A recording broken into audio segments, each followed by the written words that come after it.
Afternoon, Greg. How you doing? Well, thanks. Hey, Greg. So, thanks for getting through the memo so quickly. Just wanted to hear about your comments and get any feedback you have regarding the memo. Okay, thank you. Thanks for the work that you did on this, but there may be more for us to talk through about this. We spoke this morning about the amortization error relative to the prepaid insurance. Given the actual error that occurred, at the very least, the likelihood of a misstatement is reasonably possible.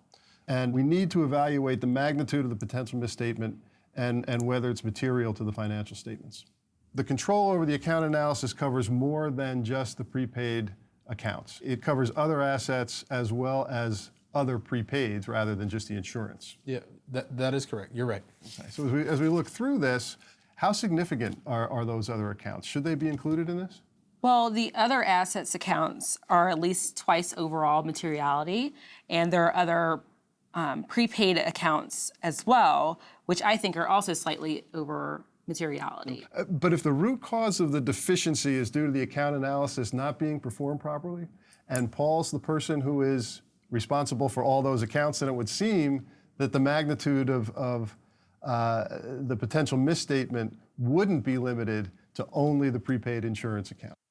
And I think this morning you said that Paul has not always been responsible for these accounts. Right.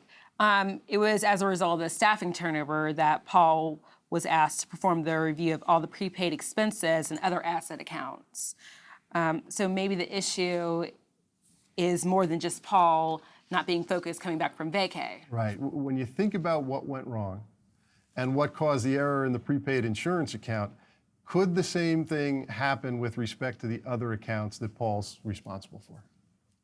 That's a really good point. Given that there are no other errors in the other accounts, I didn't even think about it from that perspective. Paul may have not done the reviews as designed. No.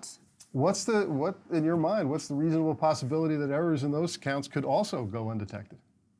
I mean, it's quite possible. That sounds like we've got the potential magnitude of the deficiency in this case may be bigger than the misstatement that occurred in the prepaid insurance account.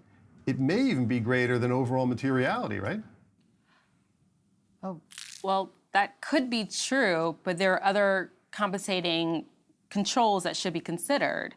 Did you see the ones we specifically outlined in the memo? I did, Britt, but I'm not sure at my first review that they get you there. Okay, Greg. I think I know where you're headed. Let me talk this out and tell me if you disagree. But the two controls that we put in our memo, the first is heavily reliant upon business knowledge and understanding and developing of an expectation. That's probably not a great control when you consider the other assets account.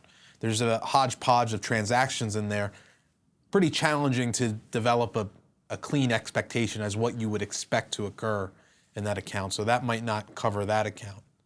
And then the second control we picked, I think, Britt, was disclosure review control, which occurs at a much higher level by senior individuals of management. So probably not occurring at the appropriate level of precision to detect a material misstatement.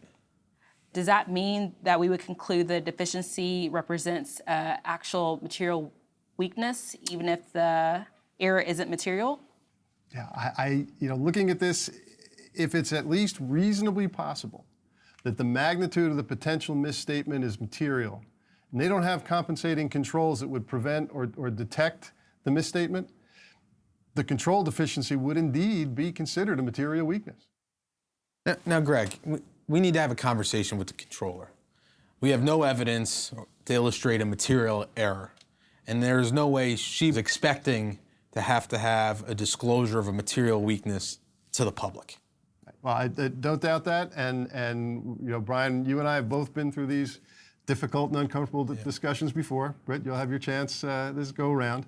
But we need to take the controller through our thought processes and make sure that the conclusion is based on a common understanding of the facts. So if you wouldn't mind just setting that meeting up, get the three of us together with the controller as soon as we can get to make that happen, we'll get it done.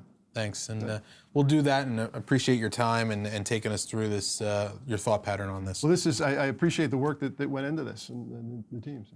And Britt, good job. Thanks, Greg.